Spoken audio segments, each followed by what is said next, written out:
സമ്പത്ത് നിങ്ങളെ തേടി വരാൻ ശ്രദ്ധിക്കേണ്ട രണ്ടാമത്തെ കാര്യമാണ് ഇന്ന് സംസാരിക്കുന്നത്.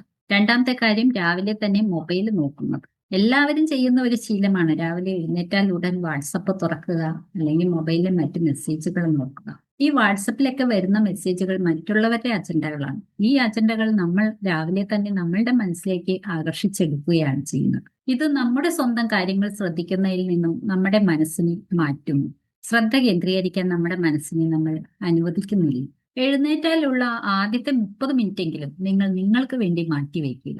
എഴുന്നേറ്റാൽ ഉടൻ തന്നെ ഒരു ഗ്ലാസ് വെള്ളം കുടിക്കാം, അത്യാവശ്യം ഒന്ന് ഫ്രഷ് ആവാം, ഒരു മെഡിറ്റേഷൻ, നിങ്ങളുടെ മനസ്സിന്റെ ഏകാഗ്രത വീണ്ടെടുക്കാൻ നിങ്ങളുടെ ശരീരത്തിന് വേണ്ടി ഒരു മെഡിറ്റേഷൻ ശീലമാക്കുക.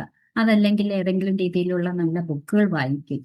അതിനുശേഷം മാത്രം നിങ്ങൾ വാട്സപ്പ് തുറക്കൂ, മറ്റുള്ളവരുമായിട്ട് സംസാരിക്കും. എങ്കിൽ നിങ്ങളിൽ നല്ലൊരു ഊർജം, അല്ലെങ്കിൽ നിങ്ങളുടെ മനസ്സിനെ നിങ്ങളുടെ ലക്ഷ്യങ്ങളിലേക്ക് ശ്രദ്ധ കേന്ദ്രീകരിക്കാൻ നിങ്ങൾക്ക് ശീലിപ്പിച്ചെടുക്കാൻ സാധിക്കും.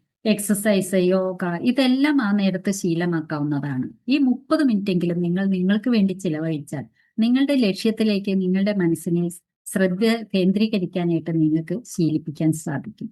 ഇതൊന്നിനും സാധ്യമായില്ലെങ്കിൽ, ഇതൊന്നും ഇഷ്ടമാവാത്തവരോ അല്ലെങ്കിൽ അറിയില്ലാത്തവരോ ആണെങ്കിൽ തീർച്ചയായിട്ടും ഒരു 30 മിനിറ്റ് വെറുതെ ശാന്തമായിട്ട് കണ്ണടച്ചിരുന്ന് നോക്കൂ. അതുപോലും നിങ്ങളുടെ മനസ്സിനെ ഏകാഗ്രമാക്കാനായിട്ട് സാധിക്കുന്നതാണ്.